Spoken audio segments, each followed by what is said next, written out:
Welcome to tonight's tale, a fairy tale theater podcast. We are going through every episode of Shelley Duvall's Fairy Tale Theater in alphabetical order.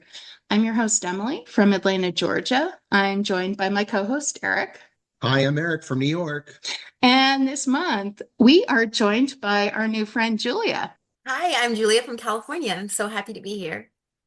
Happy to have you. So, Julia, what's your history with fairy tale theater? How long have you been a fan?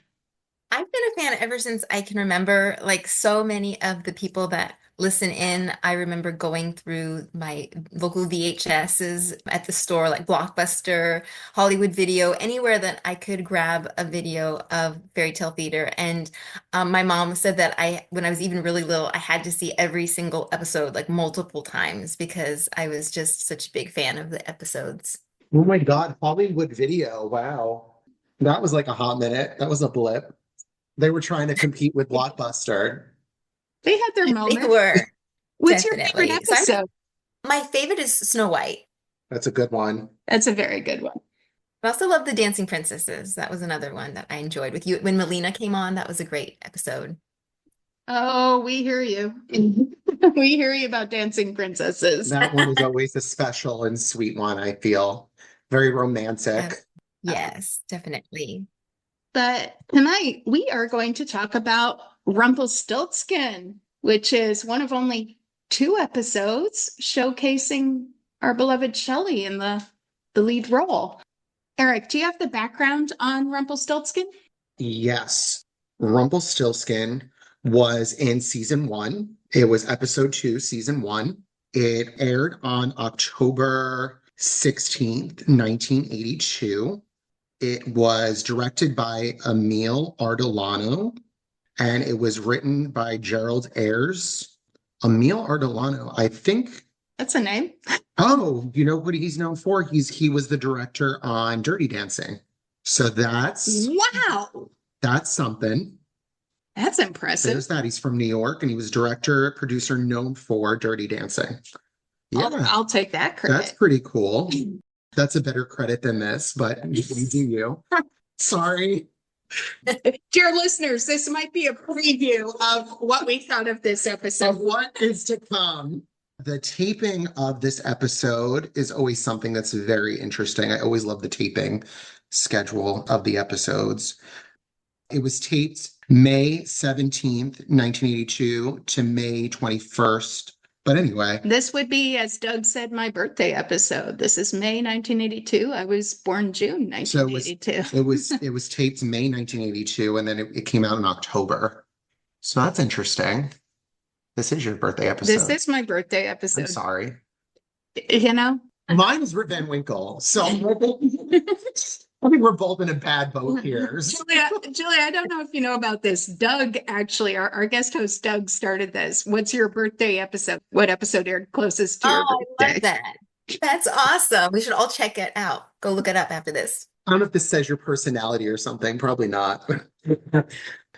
All right. I'm sorry, dear listeners. This might be a preview that Rumpelstiltskin is not mine or Eric's personal favorite episodes. Julia, I can't speak for you. I have like a love-hate relationship, but it's definitely one I was drawn to as a kid. This does lead me into my first question. What is the very first thing that springs to mind when you think of this episode? Julia, I'll let you go from there. It's really a problematic fairy tale because it's so dark, but I do remember as a kid actively seeking out this episode as a kid at the VHS store, just because Hervé as Rumpelstiltskin is so creepy in that role, and I was like oddly drawn to him and the chemistry between him and Shelley. But I also like what stands out is those bushy beard and brows. Like I just remember wanting to tweeze them. It just really stood out to me. Totally give you that. Tweeze them, yep. I would. Oh my goodness. That's a great answer, Julia. For me, what I wrote down, first thing that sprang to my mind actually was Ned Beatty. That's an actor I really like, the late Ned Beatty. I remember him from Network. I remember him, of course, I live in Georgia, so of course I know Deliverance. We don't need to talk about it, but it's a very disturbing Georgia story. I always associate him as kind of like a jolly kind of actor. And I remember kind of hating him in this episode. I also Yeah. remember not loving the art direction, but I do remember Shelley being absolutely beautiful. Those are my Oh, notes. Eric? Yeah, I mean, I would like bounce off of both of you. I definitely loved Hervé. I thought he was like so creepy, Oh, yeah. very, very creepy, and he was perfect for the role and what he did with the role. I thought he was very good. The costuming was great for him because it was much like some of the artwork that you do see and the art paintings that you do see of Rumpelstiltskin. They modeled a lot of it off of what they had seen for other. Oh, it was straight out of one of those Yeah, one illustrations. of the illustrations is like perfectly. They ripped the whole costume and the whole look for him out of that. And I would say, of course, Shelley looked beautiful in this. I remember hearing somewhere that Shelley really wanted to do this episode. And of course, usually the time that Shelley does episodes is because someone drops out. But I know that she was excited to do this because that wig, she loved that red curly wig. She thought it was so pretty. So I mean, and she looked beautiful in it. She thought she would look beautiful in it, and she did. She looked beautiful in it. So that's great. But for me, also, the guy that plays the wizard is like super creepy. Like, I don't know. Jack Fletcher, yeah. yeah, with his like Spirit Halloween Right. villain costume, like what that was. Like, I don't know. It was just like a Spirit Halloween like wizard costume that you like buy in one of those bags. That's what it looked like to me. So I don't know. Yeah. It wasn't great, but he was just creepy. He found, especially when we just pop up out of nowhere in random scenes. So I don't know. He wasn't my favorite, but the overall like episode was decent. I clearly liked it because it's one of the ones that, as you know, from listeners from some of the other episodes, my mother used to just probably just got tired of listening to me and just kept certain episodes instead of having to go back and forth to the local video store and keep renting them over and over again. And this was one of them. I have it in like a clamshell case with like no artwork. It's like one of the original CBS Fox. So it's original and it's good and it's one of the early episodes. You have to appreciate it for the series coming off its feet. I think that was the whole vibe that we were coming with. And I could never find it because people like you were pinching the rentals. You know We'd have what? to search, wouldn't we, Emily? Exactly. You know what? I'll say this, it added to the challenge. There it is. Yes, It added to it the was. It was challenge. like an Easter egg hunt, definitely. And I love how you brought up Sally because I remember her as Rapunzel and the Miller's daughter and thinking, wow, like she wears so many hats as a kid, but her long, beautiful red hair and that gold crown, she looked like an angel. Like that gold Didn't crown looked she? like a halo. Oh, like a halo. I love that. And yeah, I remember her saying she loved that red wig. She thought she looked beautiful. And I'm like, you did, Shelley. She absolutely did. She looked glorious as Rapunzel, but you know what? I'll even say I think she looked more beautiful as the Miller's daughter here. Yeah. I Well, agree. Shelley, Yeah, we we'll miss miss her very much. Okay. How Yeah. familiar are you with the original fairy tale? I'll go first.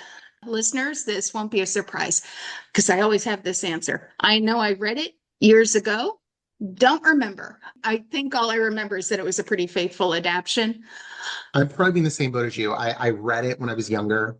I see it right now in my head that there was those original like storybooks. The cover was brown and it was one of the like the original storybooks that came out in the 90s for this. And I'm very familiar with that. I'm very familiar with the story. And I do remember this being very faithful, although there's a better version of Rumpelstiltskin that I think, which Amy Irving. the Canon Movie Tales version. And that did add some really cool elements to it that strengthened the plot. Because to be honest, this story doesn't have much of a plot. There's not much there. There's characters that have no names. No one has a name except for the main character, the titular character, Rumpelstiltskin. But everyone else, Miller's daughter, King. Miller, King, Wizard. Wizard, like Uh, no one has a King. name. What's going on here? Oh, well, yeah, I Have did. you read this story by any chance? I did, yes. So I did think it was interesting how in this story the villain character is the main title. Usually it's the protagonist or the heroine. So I did this Hmm. recently read Rumpelstiltskin a couple of times. It is a German fairy tale from the Brothers Grimm, 1812. It's a short fairy tale. It's only 3 pages, but its origins date back 4,000 years ago. And there's even a possible literary reference from the first century AD Greece. So it has been around for a while. But Wait, actually, the term origin of no idea it went back that far. That's Wow. fascinating. It's been around for a while. There's the term Rumpelstilt or Rumpelstilts is the name of a type of goblin. So is derived from actually an old German children's game that they would play. But in some of the earlier English versions, Rumpelstiltskin is named Terry Top, Tom Tit Tot, and Whoopity Story. So he has very like different diverse names in that. But Whoopity story? Whoopity what does that mean? I don't know. That's the best version I've ever heard.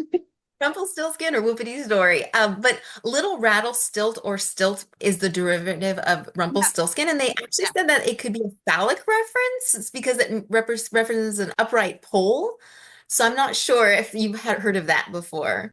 I speak German and I never went there. Oh my upright pole.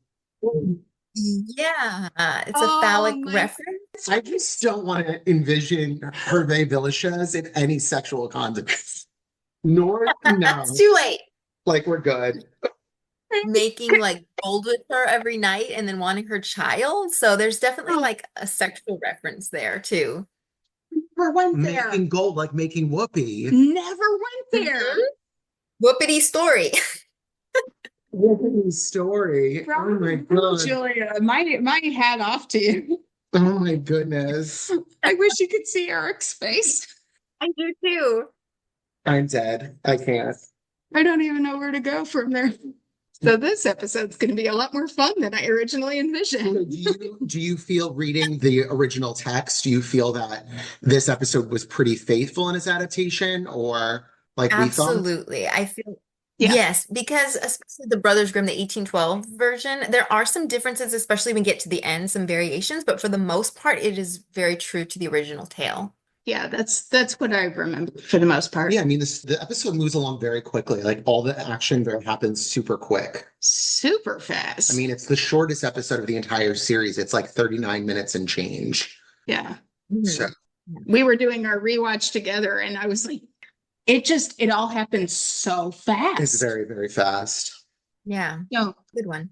So what do you remember thinking of the episode when you first saw it? Eric, I'll start with you. I remember liking this one. I was like Julia. I remember, like I said, I remember this being one that I watched often. I could recite, like I was sitting there next to Emily and I was like reciting some of the lines next to her. I love Yeah, doing he that. was. So True story. I can do that. There are ones like this one, like Rapunzel. I think Pinocchio is another one. I can like recite the lines as the episode goes. I mean, I could do that for most of the episodes at this point. Did you ever actually sit down and type out an entire script? No, No. I didn't do that. That's Yeah. a little much. Only Emily. Only Emily.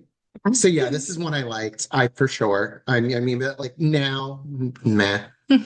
I guess I'll go next. I remember not loving this episode. I remember maybe I saw it a little too late. I couldn't find a copy of it for a long time because people like Eric were hogging up the rental copies. Or just kicking them.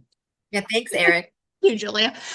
And when I did find it, I was I think I was a little too old. So I found it very dorky. I remember thinking there wasn't much chemistry between Ned Beatty and Shelley Duvall. I remember thinking the art direction was weird. So I wasn't in love with this episode. Julia, what do you remember? Yeah, it was just Hervé being so creepy and being really little and watching it, being kind of spooked out, but it was kind of like that feeling where you just like hide into the covers and you're just like, oh, like he's so creepy. But I just loved her in it because I felt like she was just so sweet and innocent. Like Shelley was just like so Oh, beautiful. And but I really wish there was a narrator though. Like rewatching it, I was like, oh, oh, it would have she's been right. nice. You are totally. Missing that. It's missing something. I always thought that Yeah. it's like missing something.